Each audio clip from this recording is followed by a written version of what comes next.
अरे सब आएंगे अब तो महफिल यूपी में ही सही नहीं। और इसलिए भी हथौड़ा तभी मारना चाहिए जब लोहा गर्म हो। एक ही काम होना, पहले इन्हें क्लीन बोल्ड कर दें और ऐसा क्लीन बोल्ड करें ने तो दोबारा स्टेडियम में घुसने की बात न करें। हम नहीं दे रहे। स्टेडियम जो बना था आधा अधूरा पड़ा है। कन्नौज में स्टेडियम बनना था, आधा अधूरा पड़ा है। तो मैं कितनी बातें बताऊं, कितने विकास के काम जो कन्नौज को सीधे सीधे पहुंचे थे। मेडिकल कॉलेज, क्या गरीबों का इससे इलाज नहीं होता? पैरामेडिकल, नर्सिंग कॉलेज, सोचिए आज भी अगर आप जाएं तो कार्डियोलॉजी में आप जाकर के अपना हार्ट नहीं दिखा सकते। अगर आप जाएं मेडिकल कॉलेज में और अगर किसी को कैंसर है, प्राइमरी, सेकेंडरी, टर्शरी, और अगर उसको फर्दर इलाज की जरूरत पड़े तो वो जो कैंसर इंस्टीट्यूट बनाई थी या उसका एक डिपार्टमेंट बनाया था, वो डिपार्टमेंट बंद पड़ा हुआ है। कैसी सरकार है सोचो। इसलिए बीजेपी की जो नकारात्मक राजनीति है वो खत्म होगी और भाईचारे की, प्रेम की और हमारे समाजवादियों की सादगी का एक दौर शुरू होगा जो कन्नौज में विकास और खुशहाली लाने का काम करेगा। यहाँ के किसान कैसे खुशहाल हों, आलू को कैसे कीमत मिले, आलू से क्या बाई प्रोडक्ट बन सकता है, मंडी में सुविधाएं किसानों को कैसे मिले, उन तमाम कामों को आगे बढ़ाया जाएगा जो बीजेपी के लोगों ने रोका है।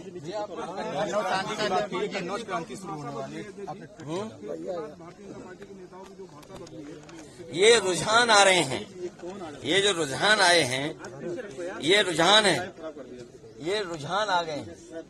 जो भाषा बदली है, जो भाषा बदली है, जो बीजेपी के नेताओं का देखा कैसी भाषा हो गई है।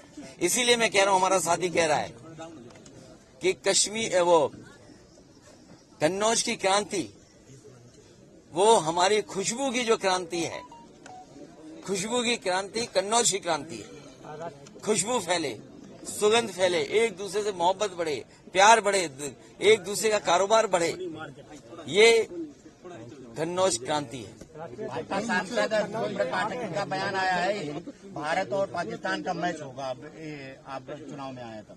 देखो पत्रकार भाइयों, न वो बॉल फेंक पाएंगे न बैट घुमा पाएंगे।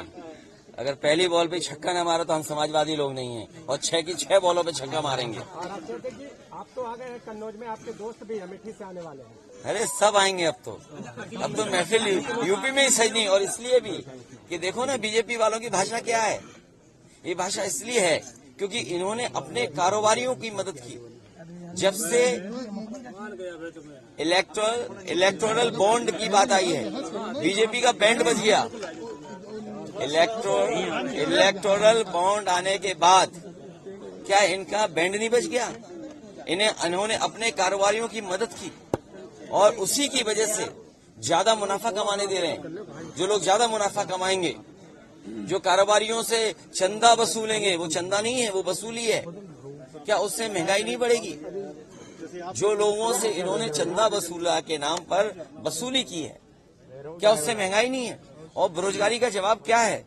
ये जो हिंदुस्तान पाकिस्तान की बातें कर रहे हैं, बताओ बेरोजगारों को नौकरी क्यों नहीं दी? पेपर लीक हो रहा, ये पेपर लीक कर रहे हैं।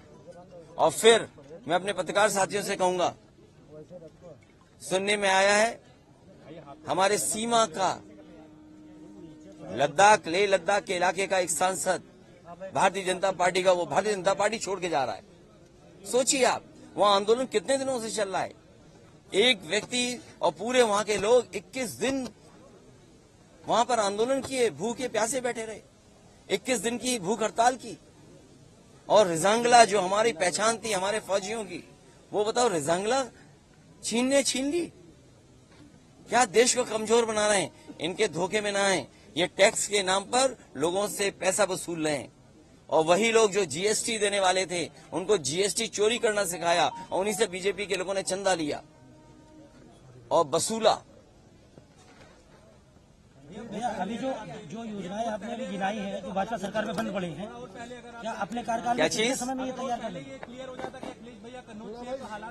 अरे तुमने अंग्रेजी में कहावत नहीं सुनाई, strike the iron when it is hot.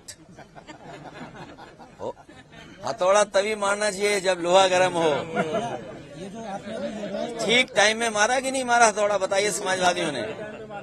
ठीक मारा, धन्यवाद। प्रेस के लोग तुम भी मदद कर रहे हो, मैं जानता हूँ। भैया भैया आप अगर सांसद बनेंगे तो कन्नौज को प्रेस क्लब देंगे?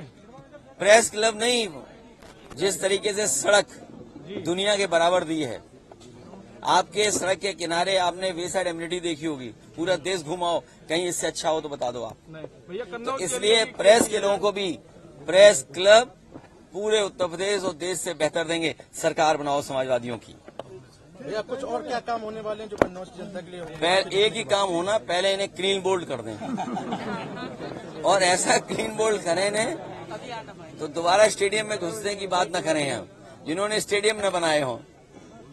क्या आपको पता था यहाँ पे एक हवाई पट्टी बनी है? सोचिए, आज तक हवाई जहाज नहीं उतरा उसमें, यहाँ का विकास रोक दिया। भैया डिम्पल यादव जी प्रचार करने आएंगे? समाजवादी पार्टी के सभी नेता यहाँ प्रचार करने आएंगे। पहले और इस चुनाव में कितना अंतर मानते हैं? हाँ पहले आप पहला चुनाव लड़ने आए, इसके बाद अब आए चुनाव लड़ने। हाँ, ठीक बात। ये हमारा पत्रकार साथी सही सवाल पूछ रहा है भैया बीजेपी वाले कि पहले चुनाव में और इस चुनाव में क्या देख रहा हूँ। वो चुनाव नेताजी हम लोगों को लेकर के आए थे, और इस क्षेत्र के लिए मैं नया था।